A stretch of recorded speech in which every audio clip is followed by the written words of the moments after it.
The sound of the iron gates echoed like thunder as the massive mansion of billionaire Hector Valdez closed once again behind a taxi speeding down the street. Inside the vehicle, a young woman in uniform exhaled in relief, grateful to leave behind what felt less like a home and more like a battlefield. She wasn't the first, nor the second, but the 10th maid to resign in less than a month. Each one had been hired to serve the billionaire's new wife, but none of them lasted. Rumors spread quickly through the city. The new Mrs. Valdez, Camila, was impossible to deal with. Beautiful, elegant, and carrying herself with an air of perfection that bordered on arrogance, she demanded more than anyone could ever satisfy. And it wasn't simply the whims of wealth, it was something deeper, darker, that no one could quite explain. That was until Lucia Morales arrived, a 30-year-old woman with quiet eyes, a modest smile, and a past marked by hardship. Unlike the others, Lucia didn't take the job for the luxury salary or the chance to work in one of the country's wealthiest homes. She needed something much simpler, steady income to pay for her mother's medication and her younger brother's schooling. When the agency warned her that the position was cursed, Lucia smiled gently.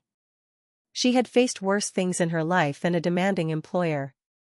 The first time Lucia walked through the towering gates, she felt the chill in the air. The marble floors gleamed, chandeliers sparkled like frozen diamonds, but the atmosphere was heavy, thick with unspoken tension.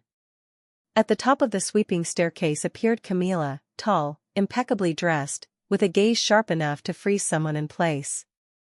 "You're the new one," Camila said firmly, her lips tight, no smile. "I don't like mistakes. And I don't like excuses." Lucia lowered her head respectfully and answered softly, "I understand, ma'am. I'll do my work as best I can." That calm response caught Camila off guard. She was used to seeing fear, nervous smiles, or overeager submission. But Lucia's tone was different, steady, respectful, but without servility. In the days that followed, Lucia experienced what every other maid had endured: Camila's strictness, her impatience, her cold criticism. If a glass didn't shine, Camila noticed. If a flower drooped, she ordered it replaced. Yet Lucia never snapped, never cried, never complained. She simply listened, corrected the mistake, and kept going. It wasn't indifference, it was patience. One afternoon, when Camila demanded that a floral arrangement be removed because it didn't match her mood, Lucia quietly carried it away. Instead of throwing it out, she placed the flowers in a makeshift vase and left them in the guard's small break room. They deserve beauty too, she thought. The next day, one of the guards found them and, with misty eyes, thanked her. No one in that mansion had ever thought about them like that. From the balcony, Camila happened to see the man's reaction. For a brief moment, something stirred inside her, but she said nothing. Day by day, Lucia's small acts of kindness multiplied. She saved a cup of hot coffee for the exhausted cook who often worked past midnight. She helped the gardener gather leaves even though it wasn't her job. She greeted every driver and delivery worker with the same warm smile she gave to everyone else. Her way of serving wasn't about following orders, it was about restoring dignity in a place where no one expected it. Camila watched in silence, unsettled. She couldn't understand how this woman endured her sharp words without breaking, how she kept a calm strength in an atmosphere that had crushed so many before her. What was Lucia hiding behind that serenity? One night, when the mansion was asleep, Camila wandered into the kitchen and found Lucia at the table, writing in a worn notebook. "What are you doing awake at this hour?" Camila demanded.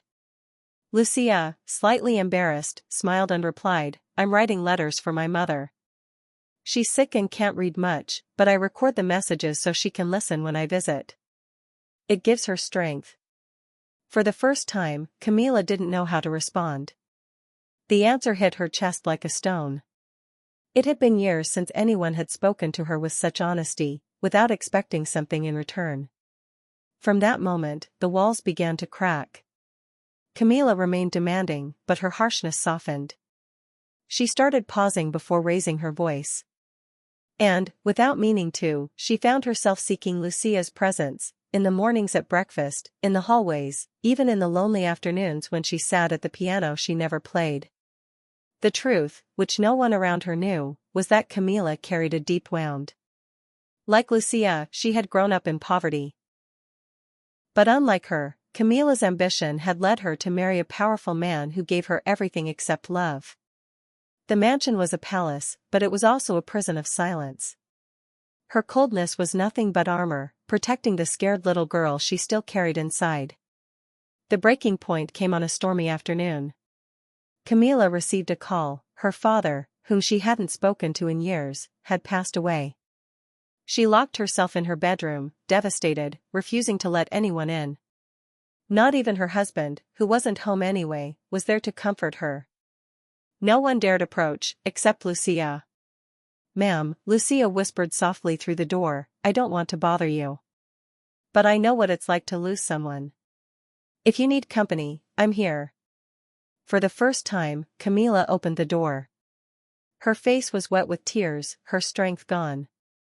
Lucia didn't ask questions. She didn't offer advice. She simply held her, a quiet, warm embrace that money could never buy. That night changed everything. From then on, their relationship blossomed into an unexpected companionship. Camilla began to confide in Lucia, her fears, her regrets, the truth behind her cold mask. And Lucia, with her gentle spirit, gave her something she had longed for all her life: acceptance without conditions. The rest of the staff noticed the difference. The once frightening lady began thanking people. She started listening. Sometimes, she even laughed. The mansion, once heavy with silence, began to feel alive. The transformation wasn't the result of luxury, but of the seeds of kindness Lucia had planted without effort. Hector, the billionaire husband, returned from a trip one evening and remarked, surprised, "This house doesn't feel like a museum anymore. It feels like a home." The miracle wasn't that Lucia lasted where all others had failed. The true miracle was that she managed to reach a hardened heart and teach it how to feel again. The woman everyone called impossible became human again, not because of wealth or power, but because one simple maid showed her, without speeches, that love and kindness break down any wall. Months later, when Lucia received the crushing news that her mother needed an expensive surgery, Camilla didn't hesitate. She offered help, not as her employer, but as her friend. "You were there for me when no one else was," Camilla said. "Now it's my turn to be there for you." The surgery was successful. Lucia watched her mother smile again, her brother playing beside her. To her, it wasn't just a medical victory. It was proof that small, sincere acts of compassion could ripple outward and transform lives. And so, the story that began with a mansion where no maid lasted ended with the truth that someone achieved the impossible, not by surviving a difficult woman, but by rescuing a wounded one. Sometimes, what seems impossible is only an invitation to prove that genuine kindness has no limits. Sparkle's final message. Wealth cannot heal loneliness, and power cannot soften a broken heart. But a single act of compassion can. Where money fails, humanity succeeds. And in that truth lies the power to turn the impossible into hope.